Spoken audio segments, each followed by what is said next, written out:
Pernahkah kamu merasa ada sesuatu yang aneh dengan seseorang di sekitar kamu? Mungkin mereka tampak seperti teman baik, tetapi ada sesuatu dalam cara mereka berperilaku yang membuatmu merasa tidak nyaman. Seringkali kita tidak tahu bagaimana mengenali tanda-tanda bahaya yang muncul, yang bisa mengindikasikan bahwa seseorang di sekitarmu bukan hanya sulit diajak bergaul, tetapi mungkin saja memiliki karakter manipulatif atau destruktif. Mungkin saja mereka adalah orang yang bisa merusak kepercayaan dan kesejahteraan emosionalmu tanpa kamu sadari. Dalam filsafat stoikisme yang mengajarkan kita untuk memisahkan hal-hal yang bisa kita kontrol dari yang tidak bisa kita kontrol, kita diberi pedoman untuk melihat dunia dengan mata yang lebih tajam dan lebih bijak. Stoikisme mengingatkan kita bahwa kita tidak bisa mengendalikan perilaku orang lain, tetapi kita bisa mengendalikan bagaimana kita bereaksi terhadap mereka. Nah, untuk itu penting bagi kita untuk mengenali tanda-tanda bahaya yang mengungkapkan apakah seseorang yang dekat dengan kita memiliki kecenderungan sifat yang berbahaya. Penting untuk diingat, orang yang penuh manipulasi atau kejahatan bukanlah orang yang selalu tampak jelas. Mereka bisa sangat pandai menutupi sifat asli mereka. Tetapi, jika kamu tahu tanda-tanda yang harus diperhatikan, kamu bisa lebih siap untuk melindungi diri dan kesejahteraanmu. Maka dari itu, tonton video ini sampai akhir dan lihat bagaimana stoikisme memberikan panduan yang mendalam tentang cara menghadapi orang-orang ini dengan bijak dan cerdas. Saya juga mengajak kamu untuk berlangganan, karena lebih banyak lagi wawasan menarik tentang kehidupan, kepribadian, dan bagaimana menghadapinya, yang bisa membantu kamu menjalani hidup dengan lebih baik. Terus ikuti, karena kita akan membahas dengan lebih mendalam. Sekarang, mari kita lihat 6 tanda bahaya yang perlu kamu kenali untuk melindungi diri. Kita akan mulai dengan tanda bahaya pertama yang seringkali tidak disadari oleh banyak orang.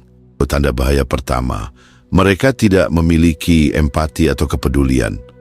Pernahkah kamu merasa bahwa seseorang di sekitarmu tidak benar-benar peduli dengan perasaanmu?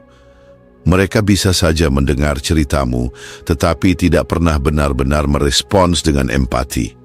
Atau lebih buruk lagi, mereka malah menjadikan kelemahanmu sebagai bahan ejekan atau manipulasi. Dalam filsafat stoikisme, ada satu prinsip penting. Kita tidak bisa mengharapkan orang lain untuk memahami atau merespons emosi kita seperti yang kita inginkan. Namun, jika seseorang benar-benar tidak memiliki empati, itu bukan sekadar perbedaan karakter, itu adalah tanda bahaya.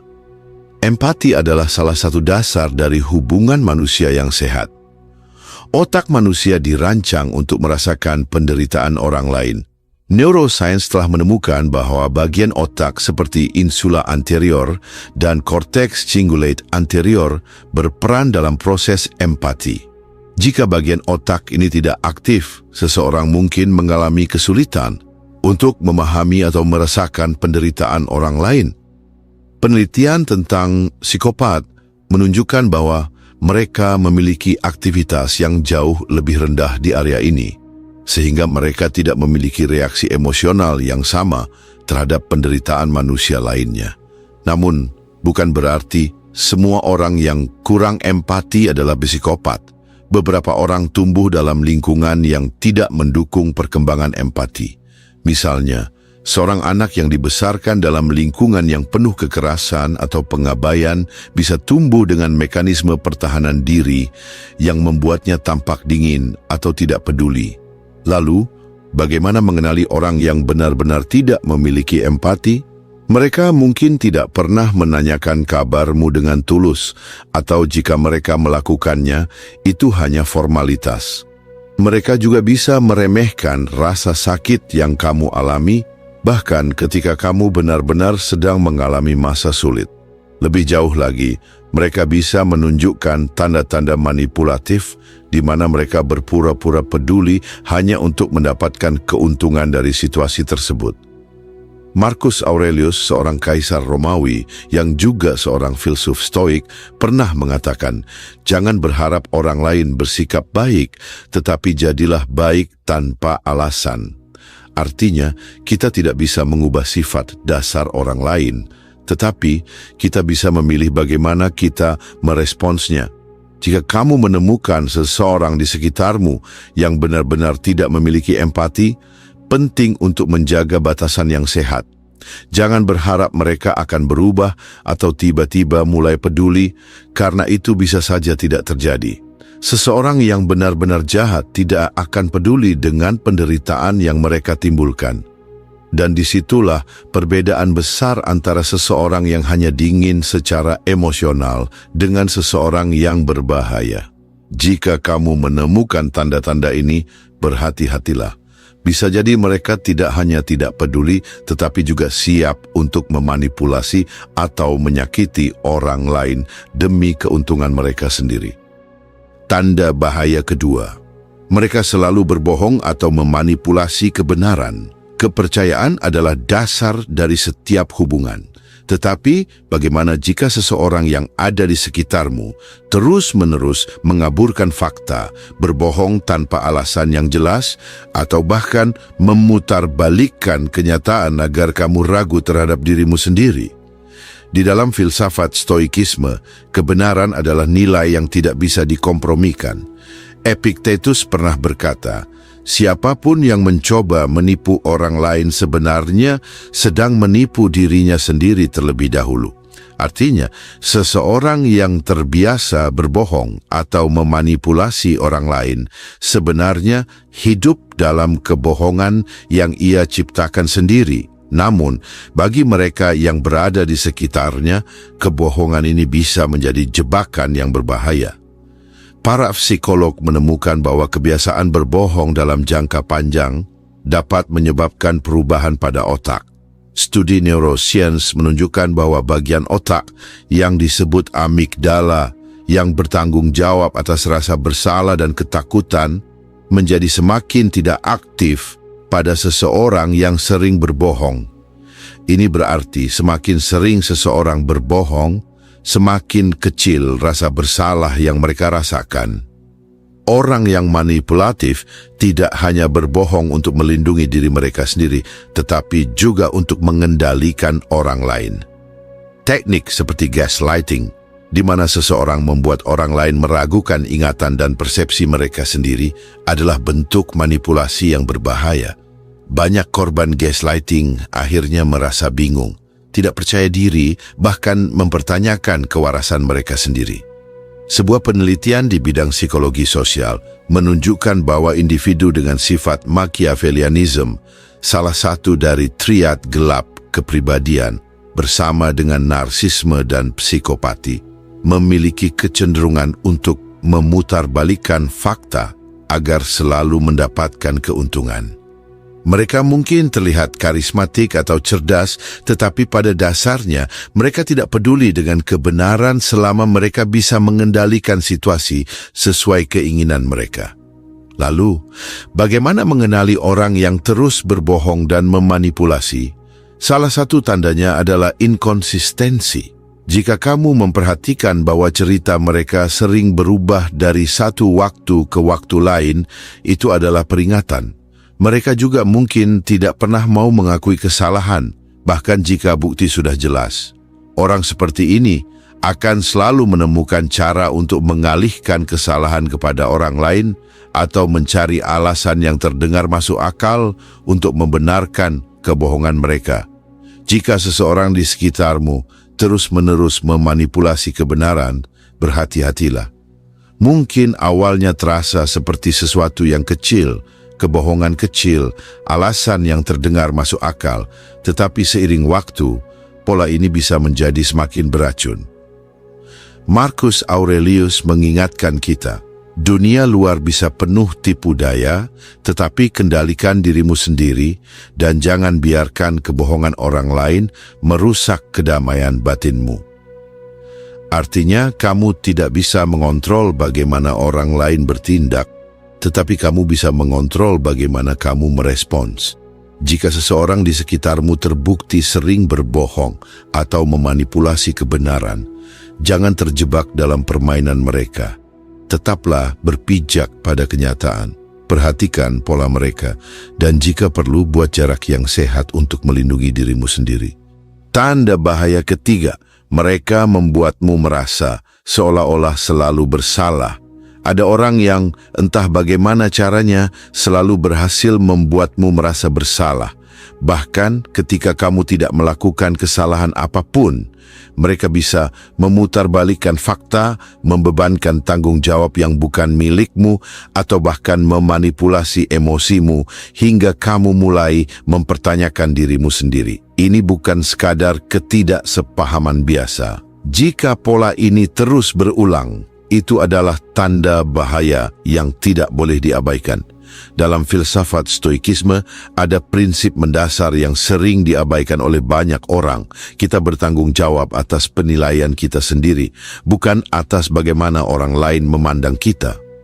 Epictetus berkata, bukan peristiwa yang mengganggu kita, tetapi cara kita menafsirkannya. Namun, apa yang terjadi ketika seseorang sengaja membentuk narasi untuk membuat kita merasa bersalah atas sesuatu yang bukan tanggung jawab kita? Itu adalah bentuk manipulasi yang berbahaya. Neuroscience menunjukkan bahwa perasaan bersalah melibatkan korteks prefrontal, bagian otak yang mengatur kesadaran moral dan pengambilan keputusan. Orang yang manipulatif seringkali memahami, secara sadar atau tidak, bagaimana memicu bagian otak ini di orang lain. Dengan terus-menerus menanamkan rasa bersalah, mereka menciptakan situasi di mana kamu merasa bertanggung jawab atas kebahagiaan atau kesengsaraan mereka.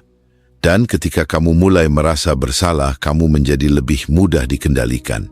Penelitian dalam psikologi menunjukkan bahwa orang dengan kecenderungan Machiavellianisme, salah satu dari 3 ciri utama dalam Dark Triad bersama narsisme dan psikopati, menggunakan rasa bersalah sebagai alat utama untuk memanipulasi orang lain. Mereka memahami bahwa rasa bersalah memaksa seseorang untuk mengambil tindakan penebusan, dan mereka memanfaatkan ini untuk mendapatkan apa yang mereka inginkan tanpa perlu memikul tanggung jawab sendiri. Ciri khas dari orang seperti ini adalah mereka jarang atau bahkan tidak pernah mengakui kesalahan mereka. Sebaliknya, mereka memproyeksikan kesalahan tersebut kepada orang lain. Jika kamu pernah merasa bertanggung jawab atas sesuatu yang jelas di luar kendalimu, kemungkinan besar ada seseorang yang sengaja menanamkan perasaan bersalah di dalam dirimu. Contoh yang sering terjadi dalam hubungan adalah ketika seseorang memanfaatkan rasa bersalah untuk menghindari konsekuensi dari tindakan buruk mereka. Misalnya, mereka bisa berkata, "Kalau saja kamu lebih perhatian, aku tidak akan bersikap seperti ini." Kalimat seperti ini memutarbalikkan tanggung jawab dan membuatmu merasa seolah-olah tindakan buruk mereka adalah hasil dari kegagalanmu. Padahal kenyataannya, setiap orang bertanggung jawab atas pilihannya sendiri. Marcus Aurelius dalam Meditations mengingatkan kita bahwa kita tidak boleh membiarkan pikiran kita dikuasai oleh orang lain. Baginya, ketenangan batin lebih penting daripada opini orang lain. Artinya, jika seseorang di sekitarmu terus-menerus membuatmu merasa bersalah tanpa alasan yang jelas, itu bukan masalahmu, itu adalah cerminan dari karakter mereka sendiri. Orang yang benar-benar peduli tidak akan membebankan kesalahan yang bukan tanggung jawabmu. Mereka yang memiliki integritas akan mengakui kesalahan mereka sendiri dan tidak menggunakan rasa bersalah sebagai alat untuk mengontrolmu. Jika kamu berada di sekitar seseorang yang terus-menerus membuatmu merasa bersalah, berhati-hatilah. Ini bukan tanda kasih sayang atau perhatian, melainkan bentuk manipulasi emosional yang halus namun sangat merusak. Stoikisme mengajarkan bahwa kita memiliki kendali penuh atas pikiran kita sendiri. Jangan biarkan rasa bersalah yang tidak beralasan menghancurkan keseimbangan batinmu. Jika ada seseorang yang membuatmu merasa seperti selalu bersalah, mungkin inilah waktunya untuk mengevaluasi hubungan tersebut dan bertanya, apakah mereka benar-benar layak berada dalam hidupmu? Tanda bahaya keempat, mereka selalu memposisikan diri sebagai korban. Ada orang yang tidak peduli apa yang terjadi, selalu melihat diri mereka sebagai korban. Mereka tidak pernah bertanggung jawab atas tindakan mereka sendiri. Sebaliknya, mereka menyalahkan orang lain, keadaan, atau bahkan dunia yang tidak adil atas semua yang terjadi dalam hidup mereka. Ini bukan sekadar keluhan biasa tentang kesulitan hidup. Ini adalah pola manipulatif yang digunakan untuk menarik simpati, menghindari tanggung jawab, dan bahkan mengendalikan orang lain. Dalam filsafat Stoikisme, tanggung jawab pribadi adalah inti dari kehidupan yang bijaksana. Marcus Aurelius berkata, "Kamu memiliki kekuasaan atas pikiranmu sendiri, bukan atas peristiwa luar. Sadarilah ini, maka kamu akan menemukan kekuatan." Orang yang terus-menerus memosisikan diri sebagai korban menolak prinsip ini. Mereka ingin melepaskan diri dari tanggung jawab dan menyerah pada keadaan sambil berharap orang lain akan mengambil beban mereka. Secara psikologis, ini berkaitan erat dengan victim mentality, kondisi di mana seseorang percaya bahwa dirinya selalu diperlakukan tidak adil, meskipun kenyataannya tidak demikian. Dalam studi psikologi sosial, orang dengan pola pikir korban seringkali menunjukkan perilaku manipulatif, menggunakan rasa kasihan untuk menghindari konsekuensi, atau bahkan memanipulasi orang lain agar memenuhi keinginan mereka. Ada penelitian yang menunjukkan bahwa orang dengan ciri narsistik dan psikopatik seringkali menggunakan peran korban sebagai senjata. Mereka tidak benar-benar merasa dirugikan, tetapi mereka memahami bahwa dengan bermain sebagai korban, mereka bisa mendapatkan perhatian, simpati, atau bahkan keuntungan sosial. Penelitian yang dipublikasikan dalam Journal of Personality and Social Psychology menemukan bahwa individu dengan kecenderungan dark triad, narsisme, psikopati, dan machiavellianisme lebih cenderung memalsukan atau melebih-lebihkan status korban mereka untuk mendapatkan keuntungan dari orang lain. Hal yang berbahaya dari orang seperti ini adalah mereka bisa membuatmu merasa bertanggung jawab atas kebahagiaan mereka. Mereka mungkin mengatakan, "Kamu tidak peduli padaku, lihat saja bagaimana aku menderita." Atau mereka bisa memutarbalikkan keadaan dengan berkata, "Aku tidak akan seperti ini kalau bukan karena kamu." Tanpa disadari, kamu mulai merasa bersalah dan ingin memperbaiki situasi, padahal sebenarnya mereka tidak ingin solusi. Mereka hanya ingin terus berada dalam posisi yang membuat mereka mendapat perhatian. Filsafat Stoikisme mengajarkan bahwa kita tidak boleh membiarkan emosi kita dikendalikan oleh orang lain. Jika seseorang di sekitarmu selalu bermain sebagai korban, tanyakan pada dirimu, apakah mereka benar-benar ingin mencari solusi atau mereka hanya ingin membuat orang lain bertanggung jawab atas kehidupan mereka? Orang yang bijak akan menghadapi tantangan hidup dengan keberanian dan kesadaran diri. Mereka mungkin mengalami kesulitan, tetapi mereka tidak menggunakan penderitaan mereka sebagai alat manipulasi. Jika kamu berada di sekitar seseorang yang selalu melihat dirinya sebagai korban, berhati-hatilah. Mereka mungkin bukan hanya seseorang yang sedang mengalami kesulitan, mereka mungkin sedang berusaha mengendalikanmu tanpa kamu sadari. Tanda bahaya kelima, mereka terus mengkritikmu tetapi tidak pernah mengakui keberhasilanmu. Ada orang yang tidak akan pernah benar-benar senang melihatmu berkembang. Mereka akan selalu mencari celah untuk merendahkanmu, mengecilkan pencapaianmu, atau bahkan membuatmu merasa bahwa usahamu tidak berarti. Tidak peduli seberapa keras kamu bekerja atau seberapa besar pencapaian yang telah kamu raih, mereka selalu memiliki sesuatu untuk dikritik. Yang lebih berbahaya lagi, mereka tidak akan pernah mengakui atau menghargai keberhasilanmu. karena bagi mereka itu berarti mengakui bahwa kamu lebih baik dalam suatu hal. Dalam filsafat Stoikisme, Marcus Aurelius pernah mengatakan, ketika seseorang menyalahkanmu atau membencimu, atau orang lain mengatakan sesuatu yang buruk tentangmu, mendekatilah jiwanya, masuklah ke dalam dirinya, dan lihatlah seperti apa jenis manusia itu. Ini berarti bahwa sebelum kamu membiarkan kritik seseorang memengaruhimu, kamu harus memahami dari mana asal kritik itu. Apakah itu kritik yang membangun? Atau apakah itu hanya bentuk manipulasi halus untuk melemahkanmu? Orang yang selalu mengkritik tanpa memberi apresiasi biasanya memiliki motivasi tersembunyi. Dalam psikologi ini bisa dikaitkan dengan insecurity yang mendalam. Mereka merasa tidak cukup baik sehingga mereka menyerang orang lain untuk merasa lebih unggul.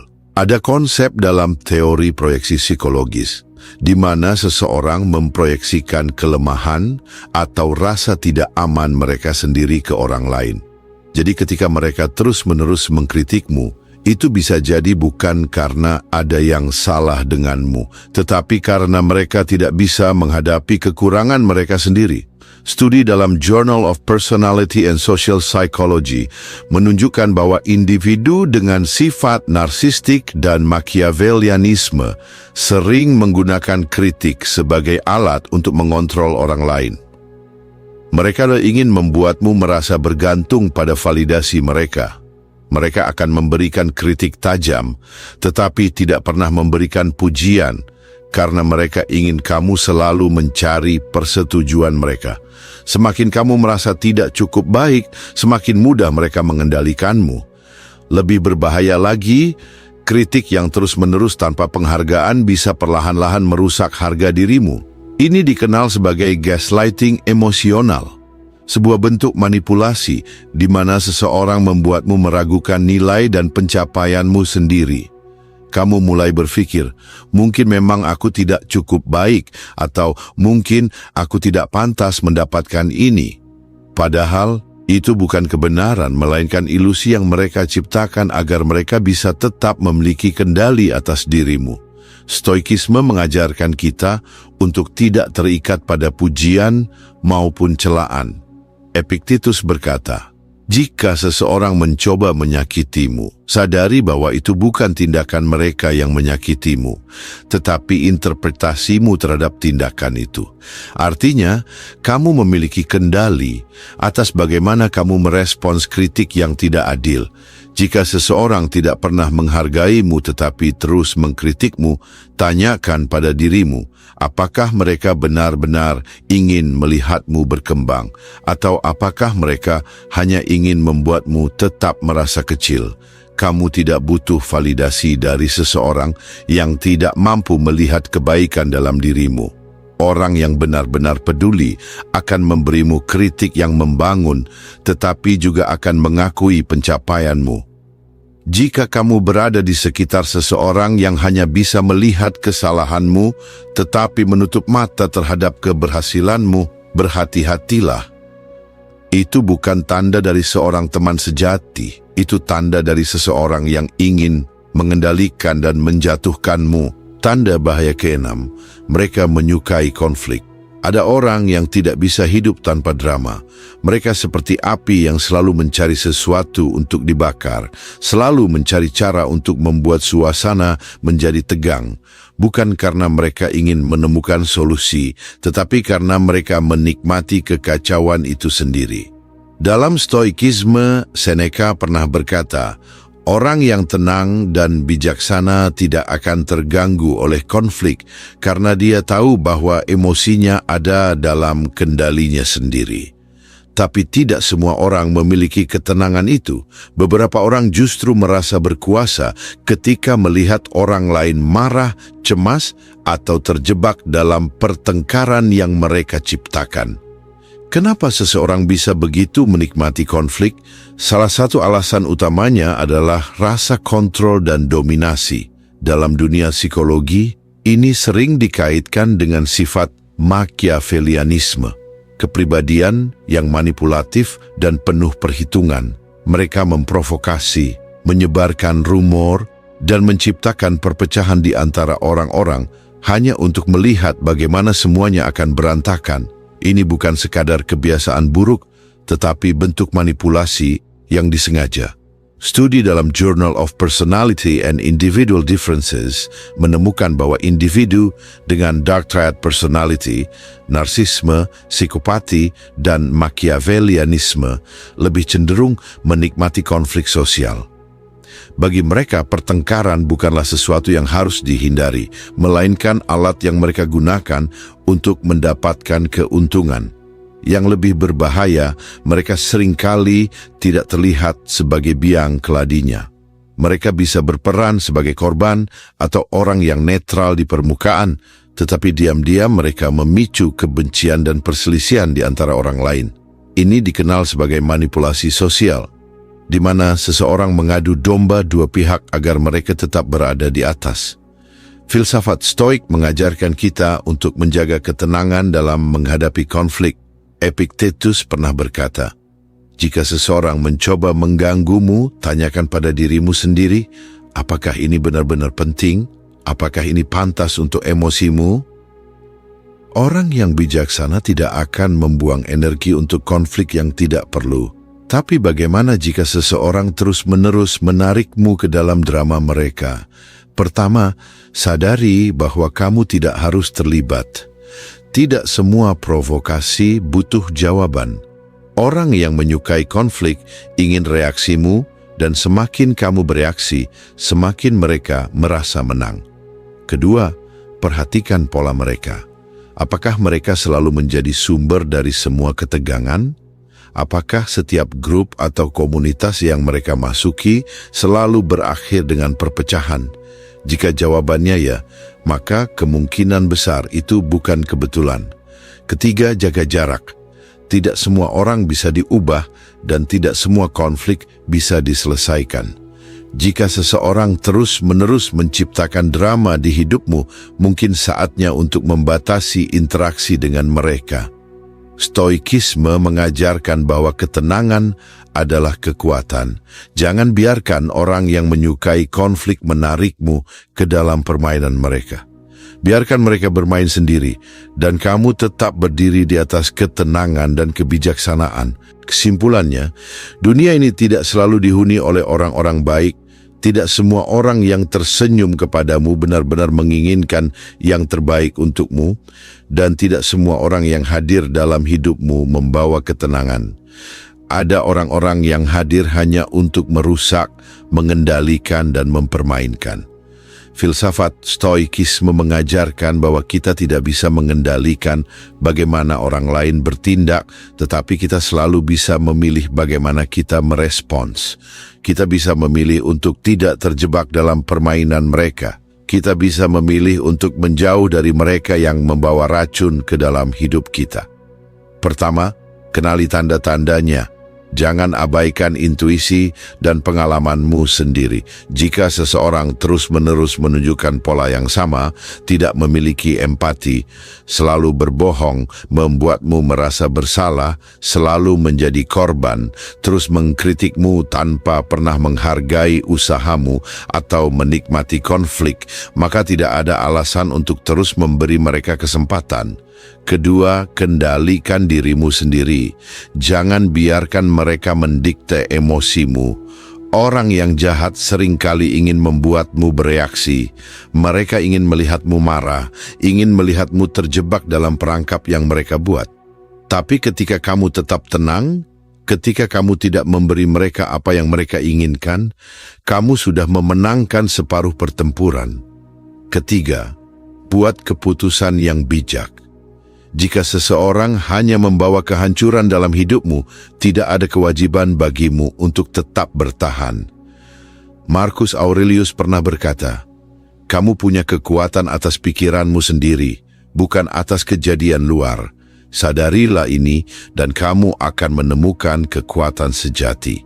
Jangan takut untuk melepaskan, jangan takut untuk menjaga jarak, jangan takut untuk memilih lingkungan yang lebih sehat. Hidup ini terlalu berharga untuk dihabiskan dengan orang-orang yang hanya membawa kehancuran. Terima kasih telah menonton hingga akhir. Jika pembahasan ini membuatmu berpikir lebih dalam, jadikan ini sebagai pengingat untuk selalu menjaga batasan dalam hidupmu.